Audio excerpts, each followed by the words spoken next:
नमस्कार, स्वागत है आप सभी का आपके YouTube चैनल जीएसएम क्लासेस में। मैं ज्ञानेंद्र वर्मा आज आपके समक्ष एक बार फिर रिवीजन क्लास के साथ उपस्थित हुआ हूं। आज की इस रिवीजन क्लास में कक्षा 10 के एपिसोड 2 जो है उसमें आप जो कल आपने पढ़ा, कल आपने जाना, हमने क्या कहा, आपने क्या समझा, उसके आगे की कड़ी शुरुआत करते हैं। बहुत समय नहीं लेंगे, बस सिर्फ इतना कहेंगे कि अगर आप नए हैं तो हमारे चैनल को सब्सक्राइब कर दीजिए, जिससे ये मौका कभी ना छूटे। और ये मान लीजिए कि अगर ये क्लास आपने मिस कर दिया तो आप 95+ के हकदार नहीं है। अर्थात कहीं ना कहीं आपको इस बात का गला नहीं होगा कि हमने ये क्लास मिस कर दी, शायद हम पढ़े होते तो ये चीज़ हम समझ गए होते। ठीक, बहुत आसान शब्दों में आपको समझना है, विथ डायग्राम आपको समझाया जाता है। कहीं ऐसा नहीं है कि आपको ऐसी चीज़ें बताई जाती हैं जो आप नहीं कर सकते हो। मैं मानता हूं कि आप बिल्कुल भी नहीं पढ़े हो, इस हिसाब से आपका रिवीजन तो नाम है सिर्फ, लेकिन पढ़ाई असली यही है जिसको आप हर एक चीज़ सद समझते हो। तो आइए हम शुरुआत करते हैं। एक बार पुनः आप सभी लोगों से निवेदन है कि हमारे चैनल को सब्सक्राइब कर दें अगर आप नए हैं, जिससे आपको वीडियोज मिलती जाए। जो सब्सक्राइब करते हैं उन्हीं को वीडियो पहले नोटिफिकेशन मिलता है और वो देखते हैं। रही बात दूसरी, आपके साथी मित्र जो भी हैं उनको भी हमारा वीडियो शेयर करिए, वो भी देखें, वो भी इससे फायदा उठाएं। और ये क्लास बिल्कुल निःशुल्क है, कोई इसमें आपसे पैसा नहीं लिया जा रहा है, इसलिए आप अवश्य करके इस निःशुल्क क्लास का जो है उपयोग करें। तो आज की जो टॉपिक है प्रकाश का परावर्तन, प्रकाश का परावर्तन, जिसको इंग्लिश में बोलते हैं reflection of light. Reflection of light का मतलब ये हुआ प्रकाश का परावर्तन। और हमने आपको कल के एपिसोड में बताया है कि जब प्रकाश का गुण पढ़ा रहा था, प्रकाश के गुण हम बता रहे थे आपको, तब हमने उसमें ये बताया कि प्रकाश जो है वो चमकदार पृष्ठों से क्या होती है, परावर्तित होती है, अर्थात उससे लौट आती है। परावर्तन का मतलब ही होता है लौट जाना। यानी अगर हम इसकी परिभाषा कहें कि प्रकाश का परावर्तन क्या होता है, प्रकाश किरणों का किसी माध्यम से आकर चिकनी या चमकदार पृष्ठों से टकराकर वापस उसी माध्यम में लौटने की प्रक्रिया को या लौटने की घटना को क्या बोलते हैं, प्रकाश का परावर्तन बोलते हैं। एक बार फिर से सुन लीजिए कि प्रकाश किरणों का किसी माध्यम से आकर चिकनी या चमकदार सतहों से टकराकर वापस उसी माध्यम में लौटने की घटना प्रकाश का परावर्तन कहलाती है। देखिए कैसे हम फिगर ड्रा करते हैं, आप उससे समझिए, क्योंकि ये जो घटना है ये जब तक आप डायग्राम नहीं बनाएंगे आपको समझ में नहीं आने वाला है। तो आप तैयार हैं? आइए देखिए, ये एक मिरर है।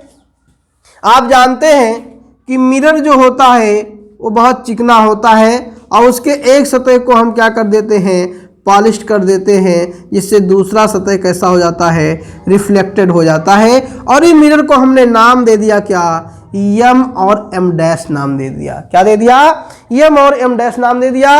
अब जो है इस पे प्रकाश की एक किरण इंसिडेंट कराई जा रही है, आपतित कराई जा रही है।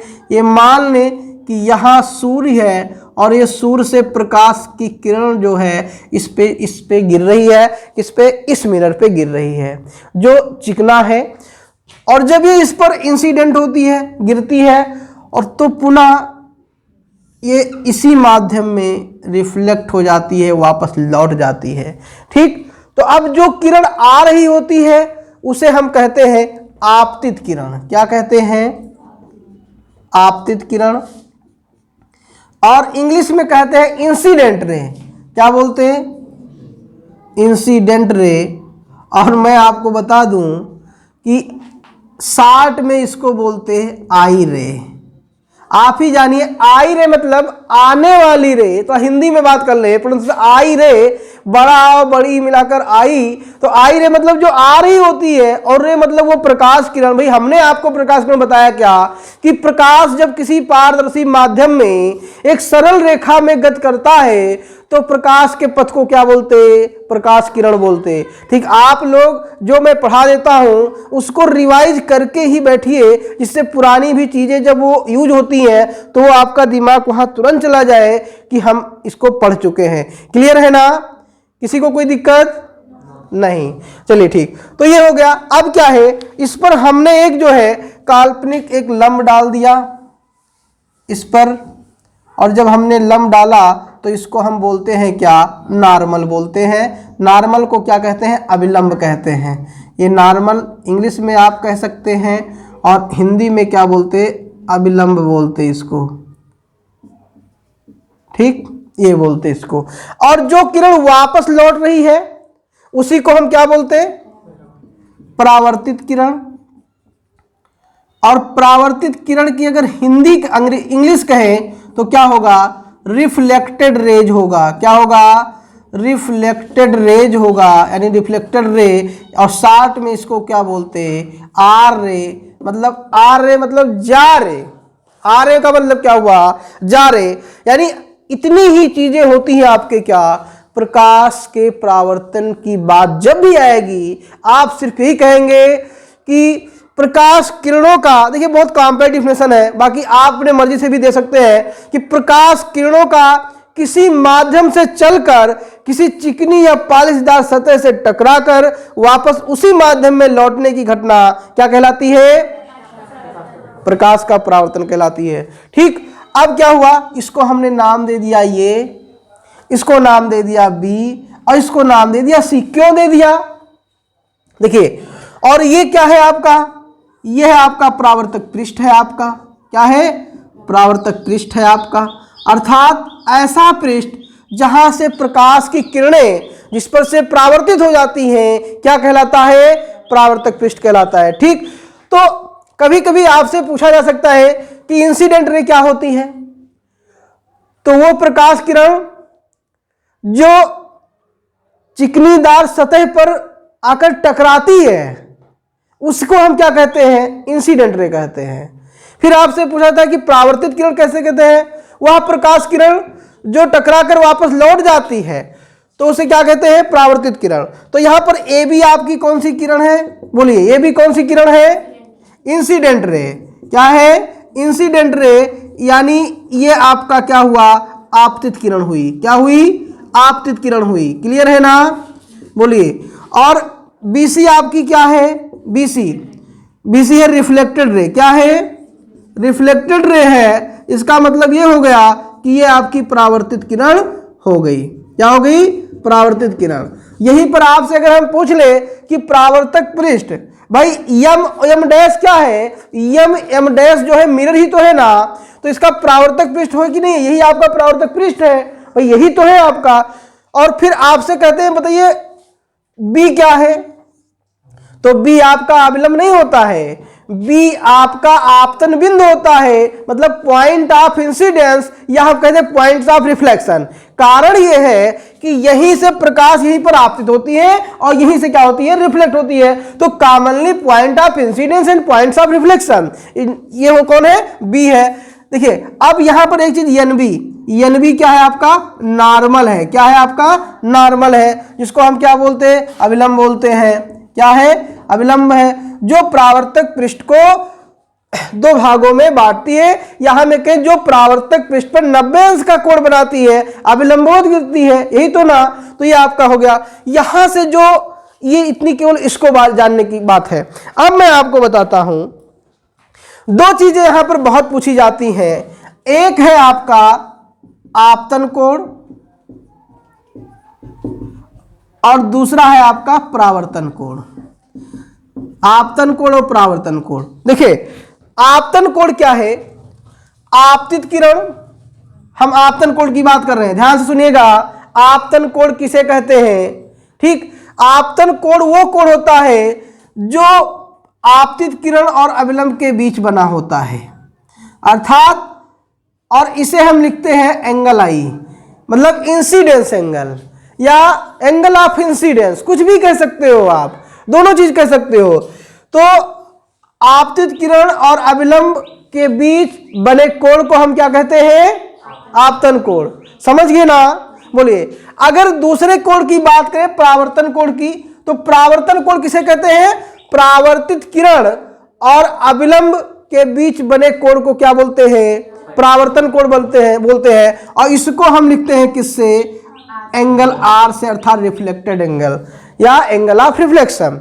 ठीक, तो यहां इतनी चीजें डायग्राम समझ लीजिए आप, कहीं आपको परेशान होने की जरूरत नहीं है। मैं मान लूं कि आप डिफिनेशन भूल गए, है नहीं, ऐसा मान लें कि आप भूल गए, लेकिन अगर डायग्राम में अगर आप बना लेते हैं, जान जाते हैं, ठीक, तो यहां, हाँ, जान जाते हैं, तो आप बड़े आसानी से उसको डिफाइन कर सकते हैं कि इंसिडेंस रे क्या होती है, रिफ्लेक्टेड रे क्या होती है, नॉर्मल क्या होता है और रिफ्लेक्टेड सरफेस क्या होता है, परावर्तक पृष्ठ क्या होता है। परावर्तक पृष्ठ मतलब क्या? जो प्रकाश की किरणों को वापस कर दे, वही तो होगा ना परावर्तक पृष्ठ। ठीक, चलिए अब अगर हम एंगल आई की बात करें, वो क्या है? एंगल ऑफ इंसिडेंस, क्यों है ना, जिसको क्या बोलते हैं? आपतन कोण। बोलिए, क्या बोलते हैं? आपतन कोण। और एंगल आर आपका क्या है? एंगल ऑफ रिफ्लेक्शन, जिसको बोलते हैं हम क्या? परावर्तन कोण। क्या बोलते हैं? परावर्तन कोण। तो ये चीजें आपसे इतनी ही पूछी जा सकती हैं, डिफिनेशन तो आपको कहीं कोई परेशानी नहीं होना चाहिए। बाकी अगर एग्जाम में आपका आता है कि प्रकाश के परावर्तन की घटना से आप क्या समझते हैं, समझाइए, आप इसको बना दीजिए, आप डिफिनेशन लिख दीजिए कि प्रकाश किरणों का किसी माध्यम से चलकर चिकनी या पॉलिशदार सतह से वापस टकराकर उसी माध्यम में लौटने की घटना क्या कहलाती है? प्रकाश का परावर्तन कहलाती है। आगे बात समझ में? ठीक, अब जो है इससे जो संबंधित परिभाषाएं हैं उसको हमने आपको बताया कि कैसे आपसे अगर कोई पूछ ले कि भाई परावर्तित किरण कौन सी किरण होती है, तो आप कह सकते हैं कि परावर्तित किरण वो प्रकाश किरण होती है जो परावर्तक पृष्ठ से टकराकर वापस लौटती है। आपतित किरण कौन सी होती है? जो परावर्तक पृष्ठ पर गिरती है नहीं, वही होती है। आपतन कोण किसे कहते हैं? आपतित किरण और अभिलंब के बीच बने कोण को क्या कहते हैं? आपतन कोण कहते हैं। बात मत करिए आप लोग, ठीक। परावर्तन कोण किसे कहते हैं? अभिलंब और परावर्तित किरण के बीच बने कोण को क्या कहते हैं? परावर्तन कोण कहते हैं। आपतन बिंदु किसे कहते हैं? बी को बोलते हैं आपतन बिंदु, क्योंकि यहीं पर प्रकाश की किरण क्या होती है? आके टकराती है। यानी परावर्तक पृष्ठ पर स्थित वह बिंदु जहां पे आपतित किरण आके टकराती है उसको हम क्या बोलते हैं? आपतन बिंदु बोलते हैं या पॉइंट ऑफ इंसिडेंस बोलते हैं। ठीक, फिर आपसे पूछ ले परावर्तन बिंदु क्या है, तो परावर्तक पृष्ठ पर स्थित वह बिंदु जहां से प्रकाश की किरण वापस हो जाती है तो उसको हम क्या कहते हैं? परावर्तन बिंदु बोलते हैं, तो या पॉइंट ऑफ रिफ्लेक्शन बोलते हैं। और आप देख लीजिए कॉमनली ये दोनों में कॉमन है, क्योंकि जहां पे वो टकराती है वहीं से वो क्या हो जाती है? वो वापस हो जाती है। तो इतना क्लियर है? ठीक, अब मैं पूछूं, बताइए, आपतित किरण और अभिलंब के बीच बने कोण को क्या कहते हैं? आपतन कोण। अभिलंब और परावर्तित किरण के बीच बने कोण को क्या कहते हैं? परावर्तन कोण। मतलब क्लियर है ना? आगे बढ़ते हैं। ठीक,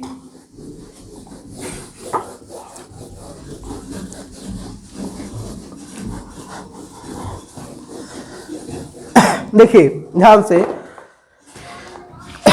अब आपको पढ़ना है परावर्तन के प्रकार। परावर्तन के प्रकार, इसका मतलब ये हो गया टाइप्स ऑफ रिफ्लेक्शन। क्या? Types of reflection.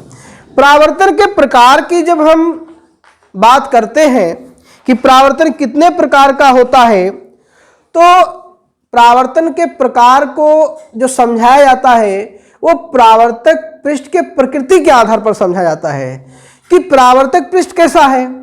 मान लो वो अगर चिकना है, समतल है, ठीक, तो वो अलग प्रकार का परावर्तन करेगा, और अगर वो रफ सरफेस है, खुरदुरा है, चिकना नहीं है, तो परावर्तन दूसरे प्रकार का हो जाता है। अर्थात अगर हम आपसे कहें कि परावर्तन कितने प्रकार के होते हैं, तो आपका जवाब यह होना चाहिए कि परावर्तक पृष्ठों के प्रकृति के आधार पर परावर्तन को दो भागों में बांटा गया है। ठीक, किसके आधार पर? परावर्तक पृष्ठ की प्रकृति के आधार पर। परावर्तक पृष्ठ की प्रकृति के आधार पर परावर्तन को दो भागों में मुख्यतः बांटा गया है। ठीक, या बांटा गया है, आप कुछ भी लिख सकते हैं, कोई इतना बड़ा इश्यू नहीं है, बस ये जानते हो। प्रकृति का मतलब नेचर है, नहीं, स्वभाव, कैसा है वो। क्यों? इस बात पे डिपेंड करेगा कि what kinds of reflection through the surface, कैसा होगा सतह से रिफ्लेक्शन किसका? लाइट का। ठीक, चलिए, तो इसके आधार पर जब बात किया गया, अध्ययन किया गया, तो दो प्रकार डिसाइड हुए। एक आपका नियमित परावर्तन। क्या है? नियमित परावर्तन, जिसको इंग्लिश में क्या बोलते हैं? Regular reflection. क्या बोलते हैं?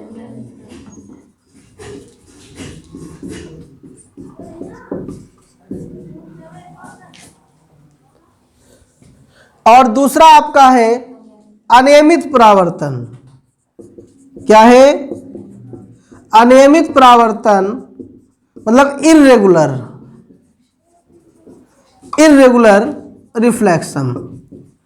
ठीक, अगर ये क्वेश्चन आता है तो इतना लिखने से काम नहीं चलेगा, आपको इसकी डिफिनेशन देना पड़ेगा, रेगुलर और इरेगुलर की। जैसे सवाल आपसे आ जाए कि परावर्तन के कितने प्रकार होते हैं, लिखिए, तो आप कहेंगे कि परावर्तक पृष्ठ के प्रकृति के आधार पर परावर्तन दो प्रकार के होते हैं, नियमित और अनियमित। जो नियमित लिखेंगे उसको डिफाइन करेंगे, उसका फिगर बनाएंगे, और अनियमित लिखेंगे उसको। देखिए, नियमित की अगर हम बात करें, ठीक, नियमित की बात हम करें, इसको आप जान गए हैं, अब हम एक एक करके इसकी चर्चा कर लें बड़े आराम से, क्योंकि आपका कुछ छूटना नहीं चाहिए। एक पोलियो की वो चलती है ना, पोलियो कहते हैं एक भी बच्चा छूट गया सुरक्षा चक्र टूट गया। ठीक, तो ऐसे ही एक भी क्वेश्चन नहीं छूटना चाहिए। हम पूरी तैयारी के साथ जाएं और पूरे जोश के साथ जाएं। ठीक, बस ये है, आप लोग चैनल को सब्सक्राइब करवाइए, जिससे ज़्यादा से ज़्यादा लोग जुटे, और आप लोग जब देखते हैं ना तो आप कमेंट करें उसमें, जिसे हमें लगे कि हमारे बच्चे देख रहे हैं। और वो कमेंट ही, क्योंकि हमारी ऊर्जा का एक स्रोत होता है, वही हमें एक साहस देता है कि नहीं, बच्चा देख रहा है, अब मुझे पढ़ाना चाहिए। क्लियर है ना? चलिए, तो नियमित अगर परावर्तन की बात करें हम, रेगुलर रिफ्लेक्शन की बात करें हम, रेगुलर रिफ्लेक्शन की, ठीक, तो ऐसा परावर्तन जिसमें प्रकाश की किरणें परावर्तन के पश्चात एक दूसरे के क्या हो? समांतर हो। यानी कहने का मतलब यह है कि जब प्रकाश का परावर्तन किसी चिकनी पॉलिशदार सतह की पृष्ठ से होता है या सतह से होता है, तो प्रकाश की किरणें परावर्तन के पश्चात एक दूसरे क्या होती है? समांतर होती हैं। और इस प्रकार का जो परावर्तन होता है उसको क्या बोलते हैं? नियमित परावर्तन। ठीक, यानी जब लिख दें इसको कि समझ रहे हैं, हमें लगता है आप समझ गए होंगे। एक बार फिर से सुन लीजिए कि जब प्रकाश का परावर्तन किसी चिकनी पॉलिशदार सतह से होता है, तो परावर्तन के पश्चात प्रकाश की किरणें एक दूसरे की क्या होती हैं? समांतर हो जाती हैं।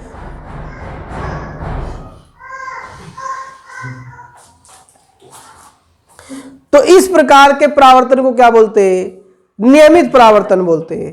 ठीक, अर्थात क्लियर हो गया कि अगर सतह चिकनी होगी, पॉलिशदार होगी, तो परावर्तन हमारा कैसा होगा? नियमित होगा। अगर यहां से भी कंफ्यूजन है तो आप कह सकते हैं कि ऐसा परावर्तन जिसमें परावर्तन के पश्चात प्रकाश की किरणें एक दूसरे के क्या हो, समांतर हो, क्या कहलाएगा, नियमित परावर्तन। फिगर समझिए भाई, वही आपका जो मेन फिगर था अभी हमने समझाया, ये हो गया आपका, ठीक, ये मिरर है आपका M और M डैश, इसका एक साइड हमने क्या कर दिया, पॉलिश्ड कर दिया, इसलिए क्योंकि दूसरा साइड इसका रिफ्लेक्टेड हो जाए है, ठीक, इसको हमने क्या कर दिया, पॉलिश कर दिया। अब प्रकाश की किरणें ऐसे आ रही हैं, इस पर इस तरीके से गिर रही हैं, ऐसे, ठीक, ऐसे यहाँ पर इंसिडेंट हो रही हैं, ये प्रकाश की किरणें। क्योंकि आप जानते हैं कि प्रकाश की किरणें समूह में भी चलती हैं और उसको कहते क्या है, प्रकाश पुंज कहते हैं। कल हमने बताया था कि प्रकाश की किरणों के समूह को क्या बोलते हैं, प्रकाश पुंज बोलते हैं, और ये 3 प्रकार के होते हैं, इसकी चर्चा हमने कर दिया था। ये तो हो गया इंसिडेंस। अब इस कहते हैं कि reflection, after reflection they will become two parallel to each other. इसका मतलब क्या हुआ कि वो एक दूसरे के समांतर होंगी परावर्तन के पश्चात। यानी कहने का मतलब ये है कि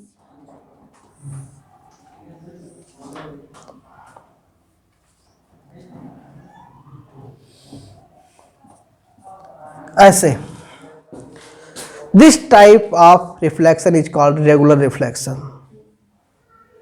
ठीक, आगे बात समझ में क्लियर है ना? यस बोलिए, हम समझ जाए क्लियर है। ठीक, तो ये आपका क्या हो गया, रेगुलर हो गया। और अब आपका है इर्रेगुलर। क्या है? Irregular reflection. तो इसको हम हटा रहे हैं यहां से। ठीक, इर्रेगुलर रिफ्लेक्शन में क्या है आपका, जिसको बोलते हैं अनियमित, और एक शब्द और, अनियमित या विसरित। अनियमित या विसरित यानी इर्रेगुलर और डिफ्यूज्ड, इर्रेगुलर और डिफ्यूज रिफ्लेक्शन। तो इसमें क्या होता है, जब प्रकाश का परावर्तन खुरदरे पृष्ठ से होता है, जब प्रकाश का परावर्तन खुरदरे पृष्ठ से होता है तो प्रकाश की किरणें परावर्तन के पश्चात विभिन्न दिशाओं में फैल जाती हैं। मतलब after reflection the light ray never या does not parallel to each other, वो एक दूसरे के समांतर नहीं होती हैं। ठीक, वो समांतर तभी होंगी जब आपका जो पॉलिश्ड जो सतह होगा वो कैसा होगा, स्मूथ होगा। तो यानी इसको अगर हम बनाएं तो हम ऐसे बनाते हैं, इस तरीके से। ठीक, ये हमारा हो गया। मिरर ही है, कोई ऐसा नहीं है। और मिरर कैसा, मिरर बिल्कुल नहीं होगा। ठीक, लोग गलती क्या कर देते हैं, देखिए वो हमारा कैसा होगा, ऐसा होगा, इसका मतलब ये मिरर नहीं होगा, क्योंकि मिरर हमारा समतल होता है नहीं। आप शीशा देखते हैं, दर्पण, मिरर मतलब क्या होता है, दर्पण होता है, जिसमें आप अपना चेहरा देखते हैं। देखते नहीं, वो बराबर होता है कि नहीं होता है? होता है। अगर बराबर होता तो रेगुलर होता भाई, रेगुलर काहे को होगा, उसमें नहीं होगा ना। ठीक, तो इसमें प्रकाश की किरणें ऐसे आ रही हैं, इस तरीके से आ रही हैं। ठीक, अब इस पे अगर आ रही है तो जाहिर सी बात है इसका रेगुलेशन कहीं इधर हो गया आफ्टर रिफ्लेक्शन, ये ऐसे इस पे इंसिडेंट हो रही हैं। ठीक, और ये यहीं पर हो गया, मतलब कोई पैरेलल की बात नहीं है यहाँ पर, ये यहीं से इतना ही मुड़ गया। तो अगर ऐसा रिफ्लेक्शन हो, ऐसा पैटर्न आपको प्राप्त हुआ आफ्टर रिफ्लेक्शन लाइट रेज का, तो आप जान लीजिए कि या तो ये डिफ्यूज रिफ्लेक्शन है या फिर इर्रेगुलर रिफ्लेक्शन है। यानी या आपका ये अनियमित है और या आपका ये विसरित है। समझ गए?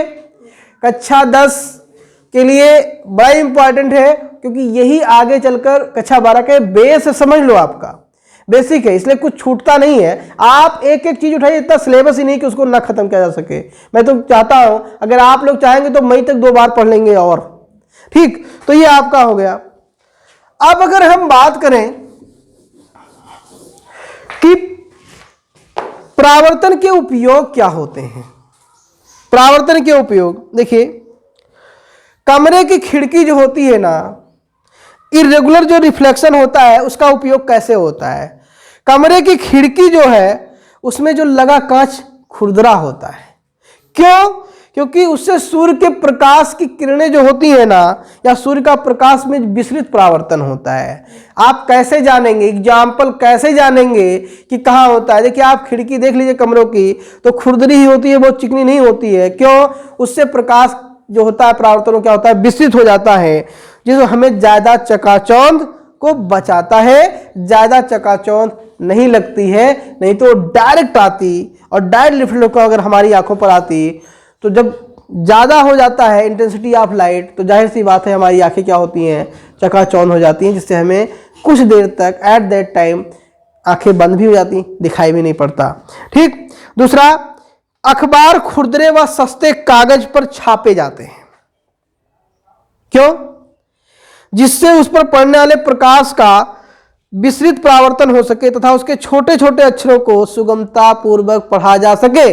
इस बात को आप समझिए भाई, हमने कल क्या बताया था? हमने कल यह बताया था कि वस्तुएं कैसे दिखाई देती हैं। क्या होता है, प्रकाश की किरण जब किसी वस्तु पर पड़ती है, फिर उस वस्तु से प्रकाश की किरण परावर्तित होकर हमारी आंखों की रेटिना पर पड़ती है और आंखों की रेटिना पर वो उल्टा प्रतिबिंब बनाती है, फिर जिसका हमारे मस्तिष्क में जो सेरिब्रम होता है उसको रीड करता है, फिर जो मस्तिष्क में जो नर्व्स होते हैं वो सूचना संसूचित करते हैं और हम वस्तुओं को देख पाते हैं, पढ़ पाते हैं। क्लियर है ना? यही आपका फंक्शन होता है। ठीक, कि वस्तुएं कैसे दिखाई देती है। तो जाहिर सी बात है पेपर में छोटे छोटे अखबार में अक्षर लिखे होते हैं। ठीक, तो जब उसमें प्रकाश पड़ता है तो उसका विसरण हो जाता है, फैल जाता है वो। तो जहां फैल जाता है तो उससे छोटे छोटे जो अक्षर हैं सबको हमें पढ़ने में क्या होती है, आसानी होती है। इसीलिए आपसे कोई पूछे कि अखबार क्यों खुरदरे पर छापा जाता है, भाई इसीलिए छापा जाता है कि उसमें इरेगुलर रिफ्लेक्शन हो जाए, जिससे प्रकाश फैल जाए और सभी अक्षर को हमारी आंखें आसानी से पढ़ लें। ठीक, तो यहां से हो गया। अब जो नंबर आता है परावर्तन के नियम, देखिए बेहद इंपॉर्टेंट, आप यहीं पर वेरी वेरी वेरी इंपॉर्टेंट लिख लीजिए। इस चैप्टर से पूछे जाने वाला सबसे most probable question in the board examination law of reflection, laws of reflection है। मैं बता दूं, परावर्तन के दो नियम होते हैं। ठीक, कितने नियम होते हैं? दो नियम होते हैं। इस नियम को पढ़ने के लिए भी हमें एक छोटा सा डायग्राम बना लेना चाहिए। ठीक, जिससे हमें गलती ना हो। ये मान लिया हमने क्या है, मिरर है, ये हमने एक मिरर ले लिया। ठीक, इस पे लाइट इंसिडेंट हो रही है और फिर यहीं से रिफ्लेक्ट हो रही है। ये हमारा नॉर्मल है। क्या है? नॉर्मल है। इसके बीच बना एंगल क्या है? आई है और इसके बीच बना एंगल क्या है? आर है। ठीक, इस बात को समझिए आप। ये बी सी और ये नॉर्मल एन। क्लियर है ना? इसको तो बड़े आसानी से आप समझते हैं। ठीक, तो परावर्तन के नियम में इसको हमने क्यों बनाया, इस बात को समझिए। पहला नियम जो है, प्रथम नियम, परावर्तन के दो नियम होते हैं। परावर्तन के दो नियम होते हैं, इस बात को आप जान लीजिए, आप कंफ्यूज नहीं होंगे। ठीक, गलती कहाँ होती है, पूछा जाता है परावर्तन के नियम, लोग लिखाते हैं परावर्तन के नियम, बट आपको ऐसा नहीं होना चाहिए क्योंकि डायग्राम आप साथ रखा करो दिमाग में। ठीक, पहला नियम क्या है? प्रथम नियम, जिसको इंग्लिश में बोलते हैं laws of reflection. First law क्या है इसका समझिए। प्रथम नियम कहता है कि आपतित किरण, परावर्तित किरण तथा आपतन बिंदु पर डाला गया अविलंब, समझिए इस बात को, आपतित किरण, परावर्तित किरण तथा आपतन बिंदु पर डाला गया अविलंब तीनों एक ही तल में होते हैं। देखिए ये आपकी कौन सी रे है? आई रे, मतलब आपतित किरण। ये आपकी कौन सी है? आर रे, मतलब परावर्तित किरण। एन मतलब नॉर्मल अविलंब, और बी क्या है आपका? पॉइंट ऑफ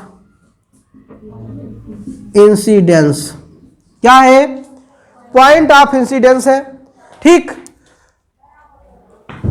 तो हमने क्या कहा कि परावर्तन के प्रथम नियम के अनुसार आपतित किरण, परावर्तित किरण और आपतन बिंदु पर डाला गया अविलंब क्या है?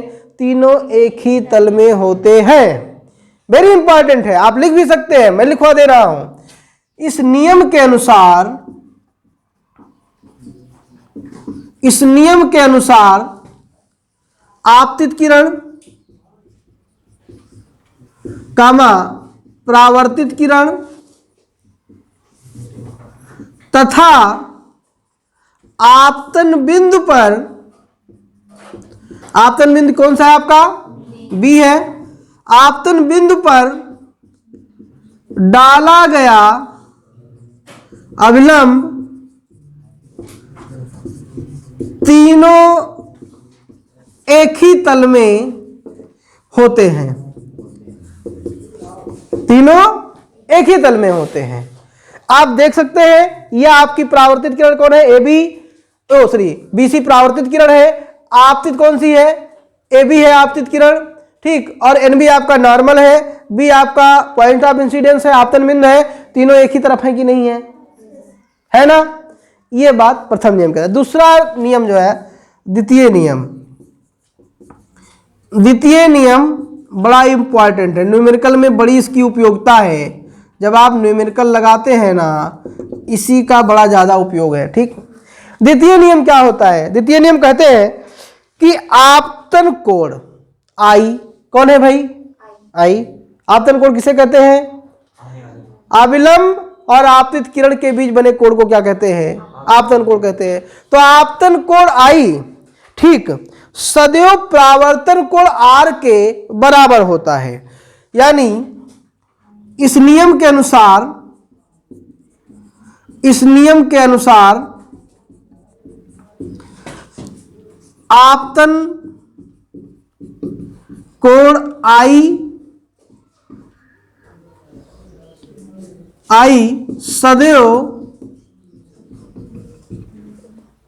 सदैव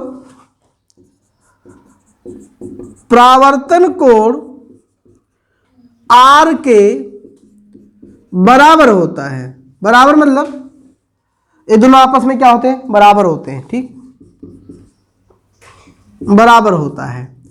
अर्थात angle I is equal to angle R. आपको सिर्फ इतना ही जानना है, ठीक। आप देखिए ये पूरा 180 अंश बनता है, पूरा, ठीक। और ये इतना कितना बनता है? 90 अंश। इधर ये कितना बनता है? 90 अंश बनता है। फिर इन दोनों को क्या करता है? ये इस 90 अंश को, अब देखिए इसका मतलब क्या है कि आधा इसको कर दिया ये परावर्तित किरण, और इसको जो है दो बराबर भागों में बांट दिया आपतित किरण। तो यानी ये 45 और ये 45 हो जाएगा। तो 45 ही 45 तो बचेगा कि 90 90 180। तो इसलिए ये दोनों क्या होते हैं? आपस में बराबर होते हैं, ठीक। अब प्रश्न एक कंप्लीट कैसे आता है, इस बात को समझिए। प्रकाश के परावर्तन की घटना से आप क्या समझते हैं? परावर्तन के नियमों का उल्लेख कीजिए। आप प्रकाश का परावर्तन बताएंगे, उसके फिगर बनाएंगे, फिर परावर्तन के एक नियम के हेडिंग डालकर इन दोनों को ऐसे लिख देंगे जैसे मैंने लिखा है, ठीक। कोई डरने की बात नहीं है, बिल्कुल टेंशन मुक्त रहो। ये समझो फिजिक्स तो मेरे घर की है, ऐसा मान लो, कुछ है नहीं इसमें दम, ठीक। तो आ गया समझ में? क्लियर है ना? दूसरा नियम क्या होता है? Yes, very good. Angle I equal to angle R. अब एंगल आई है क्या? ये है क्या? आपतन कोण। एंगल आर क्या है? परावर्तन कोण है, ठीक। तो ये दोनों आपस में क्या होते हैं? बराबर होते हैं। ये ज्यादा पूछा जाता है, ठीक। अब एक बड़ी अच्छी आर्टिकल है और हमें लगता है वो भी आप बहुत आराम से पढ़ेंगे, जिसको कहते हैं प्रकाश की उत्कर्मण्यता। क्या बोलते हैं? प्रकाश की उत्कर्मण्यता। आप थोड़ा हिंदी पे ध्यान दीजिएगा, गलत ना लिख जाए, ठीक। ये देखिए प्रकाश की उत्कर्मण्यता। उत्कर्मण्यता को इंग्लिश में कहते हैं रिवर्सिबिलिटी, मतलब उल्टा। तो उल्टा का मतलब ये थोड़ी ना है कि प्रकाश सूर्य से आता है तो प्रकाश धरती से जाने लगे, ऐसा नहीं ना कि ऐसा है भाई। उल्टा का मतलब क्या हुआ? उल्टा का मतलब ये हुआ कि परावर्तन में जो किरण आपतित होती है वो परावर्तित हो जाए, यही ना, और जो परावर्तित होती है वो आपतित किरण हो जाए। होगी कैसे भाई? उल्टा काम आपको कैसे बताता है? आप ऐसा काम करने लगे जो आपको नहीं करना चाहिए, ठीक, तो ये बोलते देखो उल्टा काम कर रहे हैं, उसको बोलते उल्टा। भाई कुछ काम ऐसे हैं जो बालिकाओं के लिए निश्चित हैं, कुछ हैं जो बॉयज के लिए होते हैं, लेकिन अगर आप कोई कैटेगरी ना रखे, आप इनका काम करें आपका काम करें, तो इसका मतलब वो उल्टा हो जाता है। ठीक ऐसे ही यहां समझिए कि प्रकाश के परावर्तन की घटना में, प्रकाश के परावर्तन की घटना में यदि परावर्तित किरण आपतित किरण की भांति तथा आपतित किरण परावर्तित किरण की भांति व्यवहार करने लगे, तो प्रकाश की इस घटना को क्या बोलते हैं? प्रकाश की उत्कीर्णता बोलते हैं। देखिए ध्यान से, इसके लिए हम दो फिगर बनाते हैं, ठीक। एक तो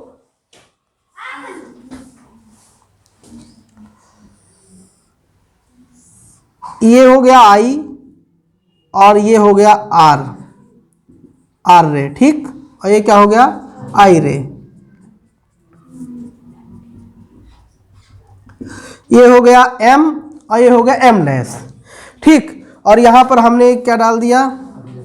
अभिलंब डाल दिया, नॉर्मल डाल दिया, ठीक।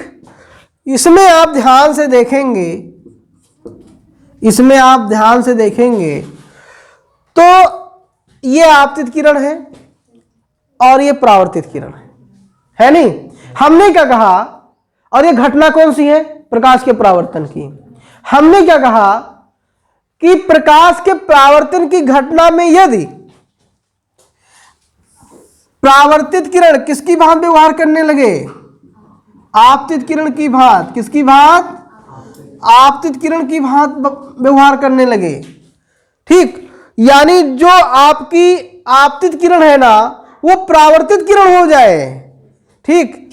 भाई ये है ना, तो ये किसकी भांति व्यवहार करने लगे? परावर्तित किरण। यानी पहले तो ये आपतित थी, लेकिन बाद में क्या हो गई? परावर्तित हो गई। मतलब ये हो जाए क्या? आर रे हो जाए। क्या हो जाए? आर रे, रिफ्लेक्टेड रे। और फिर जो परावर्तित थी वो क्या हो जाए? आई हो जाए। क्या हो जाए? आई रे हो जाए। अर्थात ये क्या हो जाए? ये आपतित हो जाए। क्या हो जाए? आपतित हो जाए। और ये आपतित कब होगी? ये भी बताइए आप, ये आपतित कब होगी? भाई वैसे तो नहीं लौटेगी ना, प्रकाश की किरण की लौटेगी? नहीं लौटेगी, ठीक। इसका मतलब ये है कि यहां पर एक जो है हम मिरर लगा देंगे तिरछा, और जब ये मिरर लगाएंगे तब ये पुनः लौटकर इसी मार्ग से होकर और यहां इसी मार्ग पे लौट जाएगी। तब ये आपकी क्या होगी? आपतित किरण होगी, वैसे नहीं होगी। भाई वापस आने के लिए तो इसको कुछ होना चाहिए ना, ऑब्स्टेकल। मैंने क्या किया? परावर्तित किरण के मार्ग में एक मिरर लगा दिया एज ऑब्स्टेकल। ऑब्स्टेकल मतलब होता है रोकड़, ठीक। और जब मिरर लगा दिया और मिरर का एक से रिफ्लेक्टेड होता है, तो पुनः इसी मार्ग पर ये लौट आई और फिर ऐसे वापस इसी माध्यम में चली आई। मतलब घटना तो परावर्तन की हो रही है, बट हम दो तरीके से करा दिए। तो जो आपतित किरण थी वो क्या हो गई? परावर्तित किरण हो गई। ये आपकी परावर्तित किरण हो गई। और जो परावर्तित थी वो क्या हो गई? आपतित हो गई। और इसी को क्या कहते हैं? प्रकाश की उत्तरता, रिवर्सिबिलिटी ऑफ लाइट कहते हैं। क्या कहते हैं? Reversibility of light. एक बार फिर से सुन लीजिए, अगर परिभाषा है तो कैसे दोनों फिगर आपको ड्रा कर देना है और आपके 100% नंबर परफेक्ट हो जाएंगे। कोई आपका एक नंबर काट नहीं सकता है, इस बात को आप यकीन मानो, हमारा विश्वास रखो। आपको सिर्फ पेशेंस बना के रखना है। जितने समय वीडियो आप 2-3 बार देख लें वीडियो, आपको मैं गारंटी देता हूं कि भौतिक विज्ञान डरा ही नहीं पाएगा, ठीक। एक बार फिर से सुन ले कि प्रकाश की परावर्तन की घटना में यदि परावर्तित किरण को आपतित किरण मान लिया जाए, या हम कह दें परावर्तित किरण आपतित किरण की भांति व्यवहार करने लगे, तो आपतित किरण परावर्तित किरण की भांति व्यवहार करने लगी। जाहिर सी बात है, अगर हम परावर्तित किरण को आपतित किरण मान लेंगे तो हमारी जो आपतित किरण है वो परावर्तित किरण की भांति व्यवहार करने लगेगी।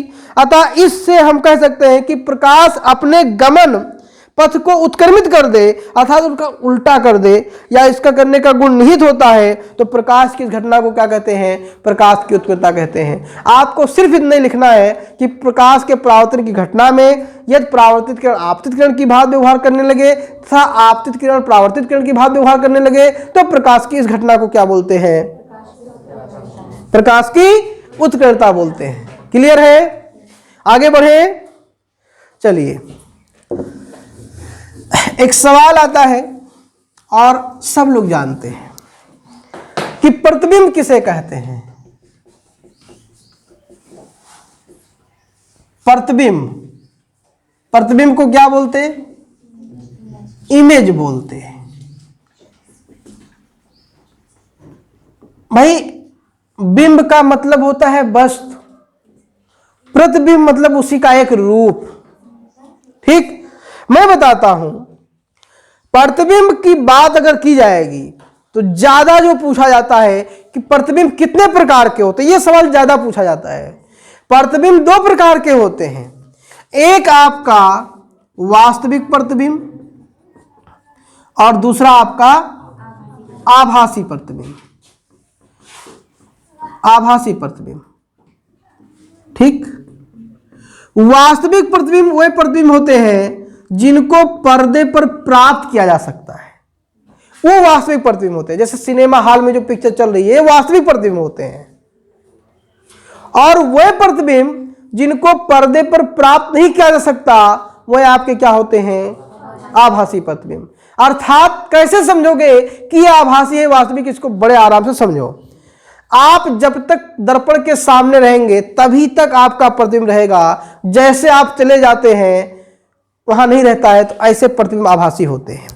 यानी यहां से क्लियर हो गया कि समतल दर्पण से सिर्फ आभासी प्रतिबिंब बनते हैं। सही बात ना? भाई, आप घर में जाते हैं, शीशा अपना चेहरा देखते हैं दर्पण में, तो जो हटते हैं दूसरा आता है वो भी देखता है, मतलब आपका स्थायी नहीं रहता वहां। लेकिन पिक्चर हॉल में देखो अस्थायी रहते हैं कि नहीं रहते हैं। ठीक, तो ऐसे प्रतिबिंब जिनको पर्दे पर प्राप्त किया जा सकता है, the image which can be obtained on the screen is known as real image and the image which cannot obtained on the screen is known as virtual image. Clear? सवाल यह है, इमेज कहते किसे हैं, इस बात को समझिए। देखिए, किसी वस्तु से, ठीक, या हम ऐसे कह दें कि वस्तु के किसी बिंदु से चलने वाली प्रकाश की किरणें परावर्तन या अपवर्तन के पश्चात जिस बिंदु पर मिलती हैं और मिलती हुई प्रतीत होती हैं, उस बिंदु पर बनी आकृति को वस्तु का प्रतिबिंब कहते हैं। आगे बात समझ में? उस बिंदु को या प्रथम बिंदु का प्रतिबिंब या वस्तु का प्रतिबिंब कहते हैं। आप समझिए, मान लीजिए, ठीक, कि ये इमेज है, एक इमेज, सॉरी, ये एक दर्पण है। क्या है? दर्पण है। अब यहां कोई वस्तु है, तो यहां से प्रकाश अगर वस्तु से चलेगा, कहां? इस पर चलेगा, चलेगा कि नहीं चलेगा? फिर ये जहां जाएगा तो उस पर क्या होगा, जो है, मान लीजिए ये ऐसे इधर चल रहा है, यहां पर आंखें होंगी तो रेटिना पर ही तो पहुंचेगा। ठीक, कहने का मतलब मेरा साफ है कि रिफ्लेक्शन और परावर्तन दोनों क्रियाओं में प्रतिबिंब बनते हैं। ठीक, तो ये आपका वास्तविक होता है, ये आपका आभासी होता है। आप समझ सकते हैं, परिभाषा आती है कि प्रतिबिंब किसे कहते हैं, तो आप लिख सकते हैं कि अपवर्तन या परावर्तन के पश्चात किसी वस्तु से किसी बिंदु से चलने वाली प्रकाश की किरणें जिस बिंदु पर मिलती हैं या मिलती हुई प्रतीत होती हैं, तो उस बिंदु को, जिस बिंदु से चलती है, उस बिंदु का क्या कहते हैं? प्रतिबिंब कहते हैं। और ये दो प्रकार के होते हैं, वास्तविक और आभासी। ठीक, यहीं पर अपवर्तन का शब्द आया है, अर्थात लगभग आपका चैप्टर खत्म होने के कगार पर है। फिर आता है, देखो सारी कहानी खत्म हो गई, अब आता है दर्पण किसे कहते हैं। दर्पण, दर्पण बोले तो मिरर, वही जो आप घर में अपने चेहरा देखते हो। तो अब आपको दर्पण पढ़ना है और ये आपके नेक्स्ट एपिसोड में होगा। और मैं आशा करता हूँ इस चैप्टर के अंत में आपको क्वेश्चन दिए जाएंगे, कुछ और क्वेश्चन दिए जाएंगे जैसे कल दिया था हमने। ठीक, यहाँ पर आपके कुछ HW के क्वेश्चन हैं, उसको नोट कर लीजिए। परावर्तन के नियम, इसको आपको करना है। दूसरा, परावर्तन किसे कहते हैं। दो चीजें यहां से हैं,